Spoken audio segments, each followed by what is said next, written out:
Shalom Chacham, Erev Tov. Temos uma pergunta aqui do Peixoto de Anápolis, Goiás. Ele pergunta: o que ou quem é Deus? Por que a Torá usa termos como os olhos de Deus, a mão de Deus? E é possível que Deus se arrependa?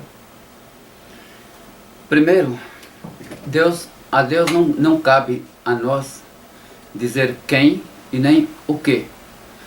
Nós temos que entender que nós estamos acostumados com corpos físicos, corpos materiais, corpos etéreos ou até mesmo corpos mentais, se pudermos usar esse termo.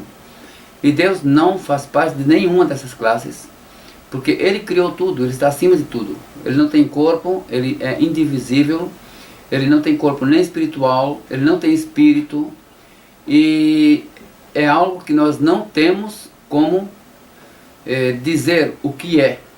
Tanto que é o que está escrito no Talmud: Bamufla mimecha al tidrosh. No que está além de ti, não procure. E é essa exatamente a crítica que os alunos de Rabbi Moshe ben Maimon têm sobre certas seitas judaicas, certos grupos judaicos que tentam colocar explanações sobre como é a forma de Deus agir, se é em din, se é em hesed, se é em julgamento, se é por bondade ou se é por misericórdia, e de acordo com isso dão nomes nas diferentes sefirot, e elas vêm para explicar a forma de agir de Deus. Ou seja, é como se pudéssemos explicar.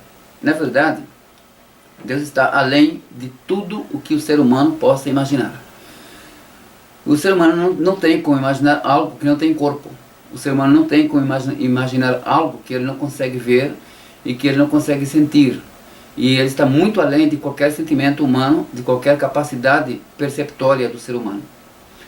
Com respeito ao que consta na Torá, sobre mão de Deus, braço de Deus, que Deus nos tirou do Egito com braço estendido, com mão forte, ou olhos de Deus, ou ainda que Deus se arrependeu de ter feito o homem, ou várias coisas nesse sentido, vai depender do lugar onde está escrito, mas primeiramente nós temos que entender que isso é para nossa capacidade de compreensão, porque nós não estamos acostumados a entender nada que não tenha corpo. E portanto, Deus não tem mãos, Deus não tem braço, Deus não tem corpo, nem espiritual, nem físico. E tudo isso é apenas para que nós possamos captar o sentido das coisas. Por exemplo, no caso dele estar vestido com roupas de guerra, como está no relato, ou como ele brandiu sua espada. Deus não tem espada, ele nem precisa disso. Ele não precisa de trono, Deus não tem trono. Isso tudo vai depender de uma visão profética. O que o profeta viu é aquilo que parece ser, para a nossa compreensão. Quanto à questão do arrependimento de Deus, também é uma forma explanativa para nós entendermos, porque nós somos seres humanos e nós temos sentimentos, e a única forma para que nós possamos entender é usar essas analogias. Agora, diversos lugares, como por exemplo nas Yud Gimel Midot, quando fala sobre que ele é Rahum Vehanun, ele é piedoso, ele é misericordioso, ele é longânime, nós temos que entender, uma das coisas importantes é que tudo isso é dado para nós seguirmos os passos de Deus, ou seja, aquelas coisas que foram colocadas na Torá, que ele é desse jeito, não é que ele realmente seja, ele está acima de todo o sentimento, ele criou tudo, mas ele quer que nós sejamos assim, que nós sejamos compassivos, que nós sejamos longânimes, que nós sejamos pacientes, como por exemplo, o Talmud Shabbat, o Tratado Shabbat na Gemara, consta sobre o caso do julgamento de Sodoma e Gomorra. Foi a partir do momento que saiu o veredito, saiu a sentença que tinha que ser destruído, Deus esperou 52 anos para que houvesse destruição.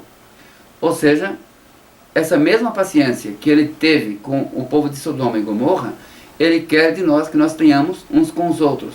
Evitar julgar precipitadamente, evitar tirar um julgamento e já decidir uma causa. Tudo isso serve para Dayanim, juízes judeus, serve para judeus em particular, uns para com os outros. Ou seja, de um lado nós temos aqui coisas que são analogias para que nós entendamos do que se trata, para que nós possamos captar na nossa pequenez. E por outro lado, para nós aprendermos como nós devemos ser, como nós devemos agir. Laila Tov, Shalom.